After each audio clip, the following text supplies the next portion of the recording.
திரு Kumar, NDA ஆட்சி, கூட்டணி ஆட்சி, பாஜக ஆட்சி அப்படிலாம் பல முறை பல விதமாக பேசுகிறாங்க பாஜகவுடைய தலைவர்கள். திரு அமித்ஷா சொன்னதில் இந்த அரித்மெட்டிக் ரொம்ப முக்கியமானது. அதிமுகவுக்கு 21%, என்டிஏவுக்கு 18%, ரெண்டையும் கூட்டினா 39% அப்படின்னு சொன்னாங்க. என்டிஏ பலமாக இருந்தால் தான் 18%. அந்த கூட்டணியில் இருக்கக்கூடிய கட்சிகள் இல்லாத நிலையில் அதிமுகவுடனான பேர வலிமைங்கிறது குறைஞ்சிரும் இல்லையா? எவ்வளவு எண்ணிக்கையில் சீட் வாங்குறதுங்கிறது இந்த 18% வச்சு தானே. அப்போ இபிஎஸ் கை தானே ஓங்கி இருக்கும். இல்லை, அது ஒன்று. எம்பி எலெக்ஷனை வச்சு நம்ம பேசுகிறோம். எம்பி எலெக்ஷன் வச்சு தான் அமித்ஷாவும் பேசுகிறார். ஆமாம், அவரும் பேசினார். பட் அது அவருடைய பார்வை. நம்ம பொதுவாக பேசுகிறதா இருந்தால் தமிழ்நாட்டுக்கு அதிமுக, திமுகங்கிற மெயின் கட்சிகள் தான் இப்போ பிரபலமாக இருந்து கொண்டு இருக்கின்றன.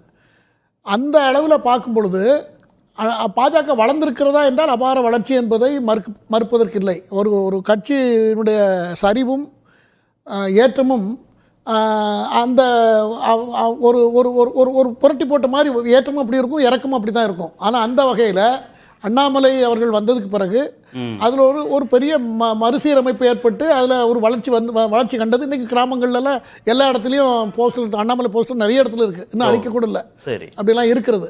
அவருக்கு ஒரு தொண்டர்கள் கூட்டம் உருவாகிவிட்டது. காரணம் என்னென்னா, அண்ணாமலை பேச்சில் லஞ்சத்துக்கு எதிரான பேச்சு அவர் அதிகமாக கையில் எடுத்தார்.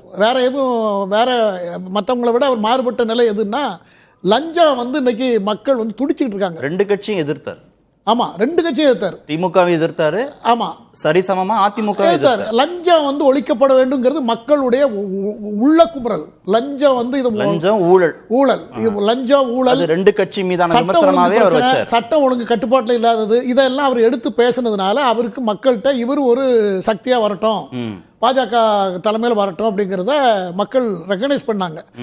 அந்த காலகட்டத்தில் தான் அது அந்த மதுரையில் பேசின பேச்சுகள், அண்ணாவை பற்றி பேசினது, பெரியாரை பற்றி இவர் கொடுத்த வார்த்தைகள் எல்லாம் அவர் அதை ஆரம்பமாக வைத்து குருவியும் காக்கையும் உட்கார்ந்தது பணம்பழம் விழுந்தது போல ஏற்கனவே அவங்க மன குமைச்சல்ல இருந்தாங்க. சரி, அண்ணாமலை அப்படி சொல்லிட்டாரு, அதனால நமக்கு இன்னும் சரியாக வராதுன்னு அவங்க விலகிட்டாங்க.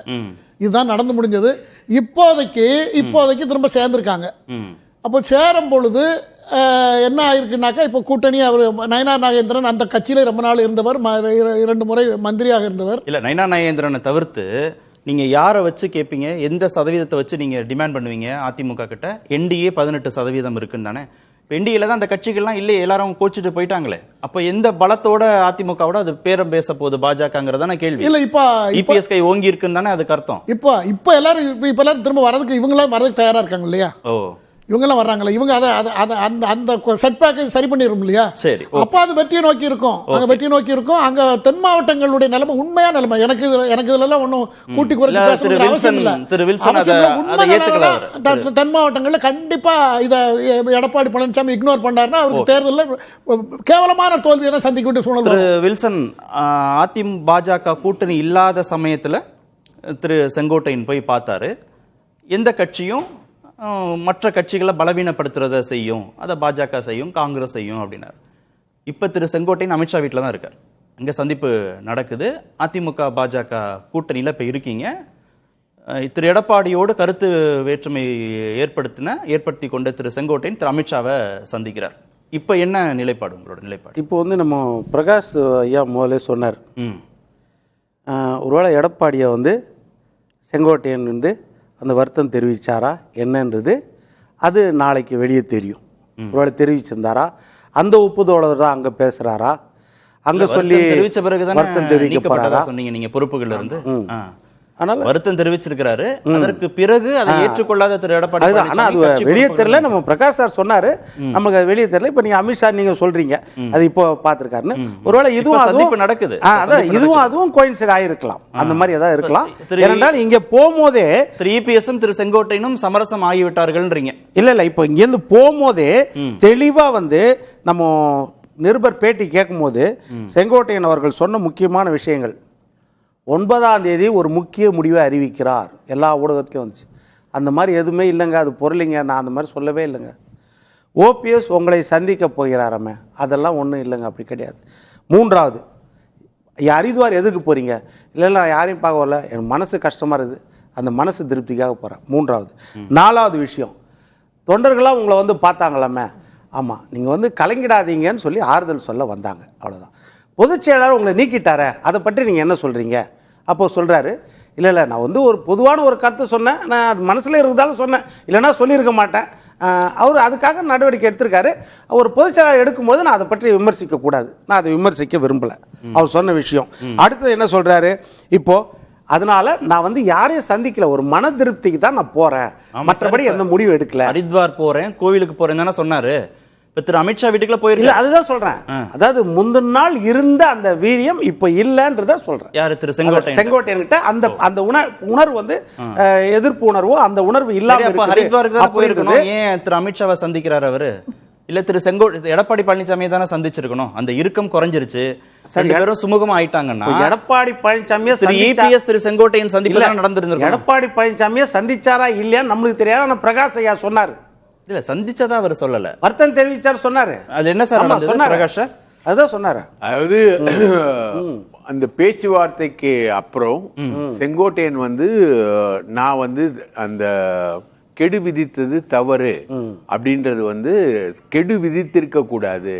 கெடு விதிக்கிறது ஒரு பொதுச் செயலாளருக்கு கெடு விதிக்கிறதுன்றது போர் பிரகடனம். அது வந்து கெடு என்பதே போர் பிரகடனம் தான். சமாதான பேச்சுவார்த்தையில கெடுவே கிடையாது. நீங்க கெடு விதிச்சது தப்பு அப்படின்றது தான் எடப்பாடி சைடோட பேச்சு.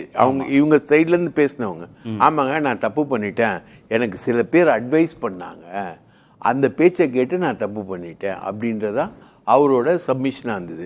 ஆனால் எடப்பாடி கேட்ட இது அவர் மீது நடவடிக்கை எடுக்கும் போதும் பிஜேபியோட ஹைகமாண்ட் கிட்ட டிஸ்கஸ் பண்ணுறாரு, இந்த மாதிரி நடவடிக்கை எடுக்க போகிறேன்றது சொல்கிறாங்க, அவங்களும் ஓகே சொல்கிறாங்க.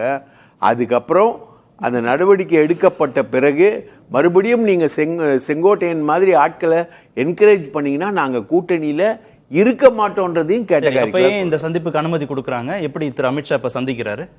அமித்ஷா வந்து சந்திக்கிறதுன்றது வந்து மிகப்பெரிய ஆச்சரியம். இது வந்து நிறைய விளைவுகளை வந்து தமிழக அரசு.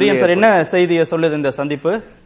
பாஜக அவங்களுடைய வாக்குறுதியை மீறுறாங்க. ஆக்சுவலா அதிமுக உட்கட்சி விஷயத்தில் தலையிட மாட்டேன்னு சொன்னாங்க இல்லையா, அந்த வாக்குறுதி அமித்ஷா சொன்ன வாக்குறுதி அவரே மீறாரு. ஆக்சுவலா இவர் மீறதுனால இப்போ பாஜகவுடைய இன்ஃப்ளூயன்ஸ் வந்து அதிமுகவுக்குள்ள இருக்குன்றது நமக்கு நல்லா தெரியுது. ஸோ இது வந்து எடப்பாடிக்கு நேர் எதிரான ஒரு காய் நகர்த்தல் வேலையாக நான் பார்க்குறேன் ஆக்சுவலாக வந்து. ஏன்னா இவர் வந்து எடப்பாடியோட ஒரு ஃபைட்டிங் மோடில் போயிட்டாரு இருக்காரு. கெடு இன்னும் இருக்கு, கெடு இன்னும் முடியல, 10 நாள் கெடு. ஆமாம், என்னதான் இவர் வந்து இனிமேல் சமாதான பேச்சுவார்த்தை நடந்தாலுமே எடப்பாடி இவரை ஏற்றுக்க போகிறதில்ல செங்கோட்டையனை. அவருக்கு டிக்கெட்டே கொடுக்க மாட்டார் இன்ஃபேக்ட் கிட்ட. ஸோ இவர் தனியாக தான் போய் ஃபைட் பண்ண வேண்டிய, அல்லது ஓபிஎஸோட சேர்ந்தோ தினகரனோட சேர்ந்தோ எடப்பாடியை ஃபைட் பண்ண வேண்டிய நிலையில் தான் இருக்கார். இப்போ போய் இவர் வந்து அமித்ஷாவை சந்திச்சார்னா அதனால ஒன்றும் பெரிய இதுனா இன்னும் எடப்பாடிக்கும் செங்கோட்டையனுக்குமான கேப் தான் இன்னும் அதிகமாகும் ஆக்சுவலாக வந்து. திரு பிரகாஷ், திரு அமித்ஷா திரு செங்கோட்டையின் சந்திப்புடைய விளைவுகள் என்னவா இருக்குங்கிறதா இப்போ அடுத்த கேள்வி. விளைவுகள் வந்து இதுவரைக்கும் ஏடிஎம்கே ஹெட் குவார்ட்டர்ஸ் வந்து கன்ஃபார்ம் பண்ணல, பட் டெல்லி ரிப்போர்ட்டர்ஸ் கன்ஃபார்ம் பண்ணுறாங்க. ஆனால் அப்படி ஒரு சந்திப்பு நடந்து இந்த பேச்சுவார்த்தை நடக்கும்னா செங்கோட்டையனுடைய அனைத்து விதமான ரிபல் நடவடிக்கைகளுக்கு மூல காரணம் சாட்சாத் பிஜேபி தான் அப்படின்ற ஒரு முடிவுக்கு ஏடிஎம்கே வந்துடும். ஏடிஎம்கே வந்து கேட்டகாரிக்கலாக ஏற்கனவே சொல்லிடுச்சு பிஜேபி கிட்ட, செங்கோட்டையனை வந்து என்கரேஜ் பண்ணிட்டு இந்த மாதிரி எங்கள் ரன்னிங் ரேஸில் எங்கள் கால் அடித்து உடைக்கிற எக்ஸாம்பிள்குள்ளே நீங்கள் வந்தீங்கன்னா நாங்கள் கூட்டணியில் இருக்க மாட்டோம். கூட்டணி தொடராதோ? கூட்டணி தொடராது, கூட்டணி முறியும். திரு பிரியன், பாஜக திரு இபிஎஸ் இடையிலான அந்த உறவு எப்படி இருக்கும்? ஒருவேளை இந்த சந்திப்புக்கு பின்னணி தாக்கமானா அப்படின்னு இடைவேளைக்கு முன்பாக பேசணும். இதை எப்படி கையாள்வார் திரு இபிஎஸ்? இல்லை, இது ரொம்ப கசப்பான உறவாக மாறத்துக்கான வாய்ப்பு இருக்குது. ஏன்னா வந்து செங்கோட்டையன் வந்து எடப்பாடியை எடுத்து ஒரு போர்க்குரல் கொடுத்துட்டார் அவர் ஆக்சுவலாக. அப்படி கொடுத்த ஒருத்தரை வந்து அமித்ஷா சந்திக்கிறார் அப்படின்னா அது வந்து எடப்பாடிக்கு சொல்கிற ஒரு மெசேஜ் ஆக்சுவலாக. இப்போ எடப்பாடிக்கே பாஜக வந்து இதுவரையும் எடப்பாடி சொல்கிறத கேட்டுருந்த பாஜக இன்னைக்கு அவரை எதிர்த்து இருக்கிற ஒரு ரேபலாக அவரை எதிர்த்து போர்க்குரல் கொடுக்குற ஒருத்தரை வந்து சந்திக்குது அப்படின்னா நிச்சயமாக எடப்பாடி வந்து ஒரு ஸ்டபர்னாக வந்து யாரையும் சேர்க்க மாட்டேன், ஒரு யாரையும் இணைக்கிறதுக்கு விரும்ப மாட்டேன், பிரிந்தவர்கள் சேர்க்கறதுக்கு நான் ஒத்துக்க மாட்டேன்னு சொல்லி ஸ்டபர்னாக இருக்கிற எடப்பாடி இந்த மாதிரி வந்து ஒருத்தர் போர்க்குரல் கொடுத்த ஒருத்தரை வந்து பாஜகவே பார்க்குது அப்படின்னா அவர் ஏற்கனவே அதிருப்தியில் இருக்காரு எடப்பாடி. அதான் முதலமைச்சர் கேண்டிடேட்னு அவர் சொல்லலை, அதெல்லாம் உண்மைதான். ஆக்சுவலாக என்டிஏ ஆட்சின்னு சொல்றாங்க. இது மாதிரி விஷயங்களுக்கு அவர் பதில் சொல்லி அழுத்து போயிட்டாரு. இடைவெளியும் அதிகமாகும். இன்னும் பாஜகவுக்கும் அதிமுகவுக்குமான இடைவெளி அதிகமாகும்.